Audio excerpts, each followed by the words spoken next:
Hello, Brave Joy Collective. Thank you again for helping me make this piece of art. I've been looking forward to telling you a story about this piece. It was about 10 years ago now when I moved to New Mexico and found this little apartment, casita, at the north of town with a garden strip right in the front at the porch. And one day I decided I wanted to sit there and really try to listen to that little patch of ground and the flowers that were growing there, just starting. It was the beginning of spring. Because I'd been thinking about connecting more deeply with Earth and paying closer attention. So I sat myself down on the cement and really tried to tune in and pay close attention to what was happening. And I saw the first green tips of daffodils coming up from under the leaves. And I thought, you go, you push your way up and through there, and yay spring, and you've been stuck underneath the ground for all winter, and here it's going to be time for you to push up and emerge. But as I got quiet and I really cleared out and listened more deeply to what was happening, I don't know how to describe it except to make space to hear something beyond myself. It's as if those daffodils were telling me, oh no, we are not forcing anything. We are responding. We are being drawn up and out by the sun, by the spring, by the relationship of the ground, by what we've gathered in our bulb cells all winter. Now it's time to say yes. Now it's time to be in relationship and almost like praise. It was this incredibly good feeling of woohoo, kind of like yay, rather than this forcing or this efforting or this shoving themselves up out of the dirt. And I realized that that's a lot of the metaphor I had inherited, was this, okay, let's make it happen. We can do it ourselves. And yeah, watch my hands. I'm like, rah, rah, rah. And this other way was not forcing at all. It was like becoming.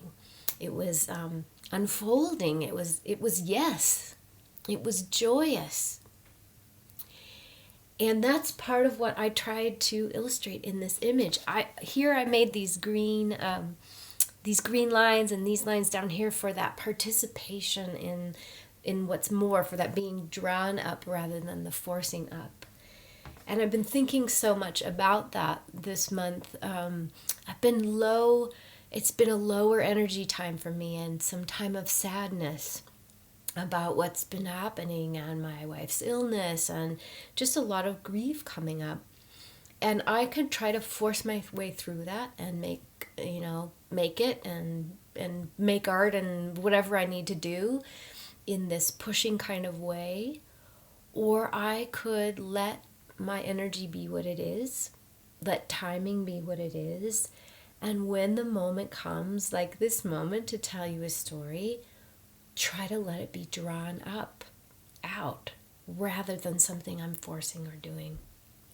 Rather than being clever, can I open up in this really wide way and listen for guidance?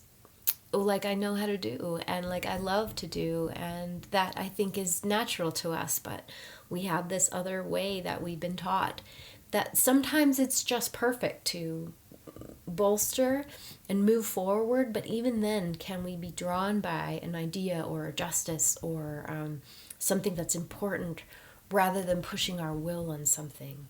There's a difference there that I can feel. I've also noticed that some of the daffodils in our yard here are not blooming this year because last year was so dry, while in the year before that it's been a dry season here in the desert. And those daffodils are smart and are not wasting their energy on a flower. Because in this image, and even though the flower is bright here, and I love that, this bulb is the center of the story. This bulb and its continuity and its life force is the middle of what's happening. The flower is the frosting, the flower is important, but it's not the center of the story. So some of us have had very hard years and seasons, and it would not be wise for us to push a bloom up and out of the core of us.